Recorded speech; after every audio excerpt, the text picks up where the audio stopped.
Хай. Өнөөдөр би чинь роботын марафонтой. Ууг нь бит 3 эрт ирэх ёстой юм а тэгсэн чинь амралтын өдөр болохоор 8 цаг хүртэл унтсан чинь марафон бүр 7 цагаас эхэлсэн гэж байгаа байхгүй юу. Тэгэд бид нэр гарч ирээд ийшээ ирэх гэсээр байтал бараг 10 цаг төгсөж байгаа байхгүй юу. Тэгэд бас роботуудыг бас бүгдийг харсангүй энийг л нэг харлаа. Энэ гэхдээ жоохон муу явж байгаа биз. Энд гэхдээ бараг 20 төрлийн робот оролцож байгаа байхгүй юу. Тэгэд хамгийн сайн нь болохоор Тэнгүүн гэд нэг робот байгаа. Тэр болохоор шагналт байранд орсон. Тэгээд зарим нь болохоор жоохон муу дахин нөгөө замдаа солигдоод тэгээд явж исэн хитэн ядраад зэмийн цуугаад гэж мэгэт. Тэгээд шинэ оролцогч чинь гарч ирж халааг нь авч өргөжлүүлээ. Тэгээд яваад исэн гэсэн. Тэгээд нийт 21 км замыг туулж байгаа. Тэгээд бас хажуугаар нь хүмүүс бас гүнэлтэй. Энд чинь робот болон хүний марафон юм чинь.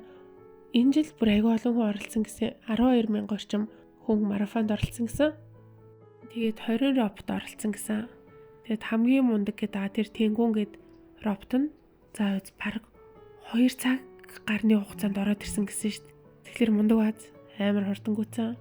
Тэгээд тэр нэгт орсон байхгүй. Тэгээд хоёрт болохоор ямар робот орсон гэлээ.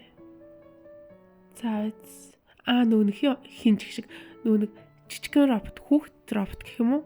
Одоо хүүхдийн насны ангилалд тэр хоёрт орсон гэжсэн. За нэг хүүхдэн цаашаа зүгээр л юм жижигхэн робот 1 метр 20 өндөртэй. Тэр хоёрт орсон гэсэн. Тэг гуравт одоо мартчихжээ ямар ч гэсэн 90 роботууд энэ жил сайн оролцсон байх. Би харин гүйх ёстой дургүй. Марафон интерт бол ерөөсөө орчиж үзээгүй. За орчиж үзээгүй гэж дээ нөгөө 10 жилд байхад сургуулийн марафон интер гэд бүгдээр нь хүчээр оролдог байсан шүү дээ. Тэр үед бас тэгээд гайгүй байсан баха. Гэтэ ямар ч гэсэн нэг цойлоод урд яваад байхгүй тэгээд нэг хоцорчихгүйхан шиг нэг тэгсгээ явж идэг байсан бах. Гэтэ ер нь насанд хүрснээс хойш бол ерөөсөө тийм биеийн тамирын элдв уралдаан марафон зэрэгт орж үзээгүй. Үгүй шүү дээ. Бакалаврт байхдаа нэрээ улс орны хүүхдүүд бөөнөр нэг спорт өдрлөгээ зохиогдонгууд ордог байсан. Гэтэ би нэг тийм өндөр үүрэгрэлтэй байдгүй юм уу? Нэг бол тэгэл туг мог барих ч юм уу эсвэл хөгжөөнд дэмжигч ч юм уу нэг тэр хавцал хийждэг байсан баг. Ер нь гэтээ би бодсон чинь багаасаа гүүх бол ёстой айгу дургүй байсан юм байна. Ер нь хүмүүс ингээл дасгал хийхлээр ингээд хамаг юм сэргээл гоё болчдаг энэ тэр гүүхлэр ёстой гоё маяг тэгдэдэж штэ. Надаа ерөөсөө тийг санагддаггүй. За харин тэгэл гүүхлэр биеийн хүчний ингээд юм гिचгэр улам сул байгаад улам ядраад идэг юм шиг санагддаг. Харин тэрнээс илүү юм удаан хэмнэлтэй зүйл хийх аль эсвэл нэг жоохон цоглог ритмтэй дасгал хөдөлгөөн хийх ч юм уу тэр бол харьцангуй гоё. Сэтгэл амар өргөдөг юм шиг санагддаг.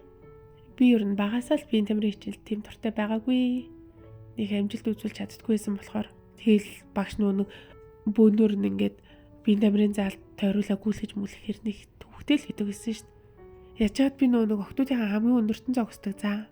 Тэнгүүд одоо эрэгтэйчүүдийн хамгийн номхондон зогсож байгаа хөлт миний орд байгаа шүү дээ.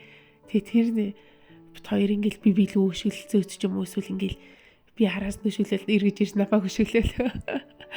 Нэг тиймэрдүүлэхгүй гэсэн баг. Би нэг нийтдээ нууцаа хэлхөө.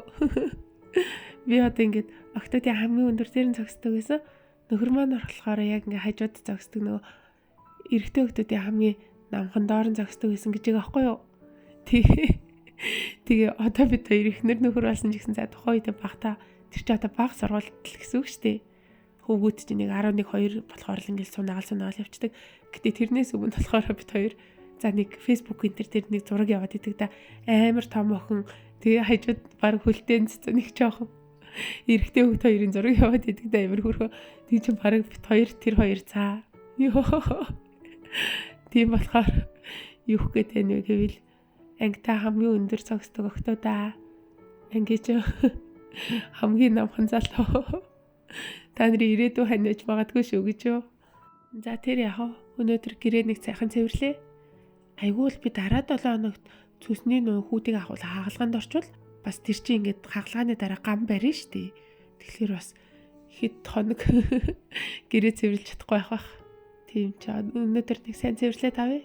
Гэтээ дараа 7 хоногт би баг орохгүй юм шиг үлээ. Амар тэнэг юм болсон за.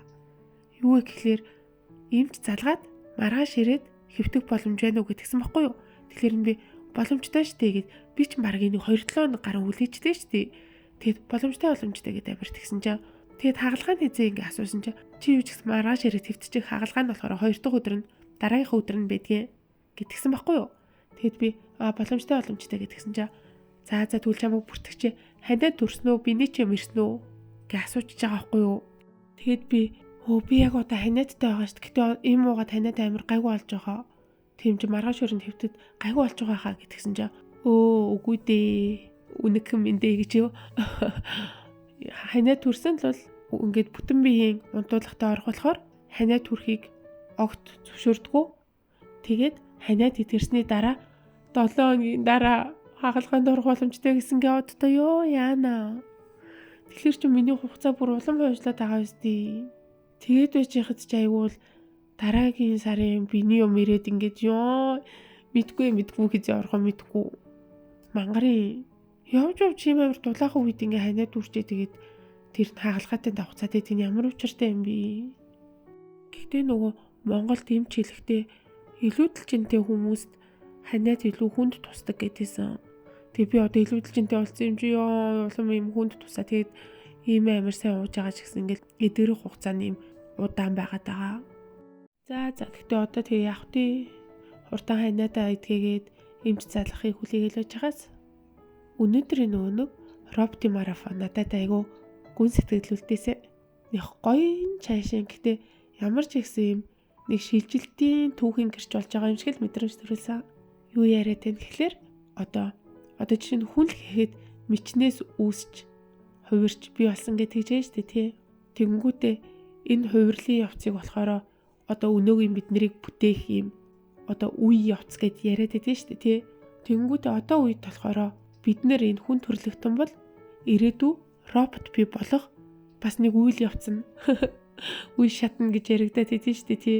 Тэгэд би энэ нүгэнд жоохон итгээд тэгэд ингээд итгэчихээр чинь жоохон гутранг болж штэ.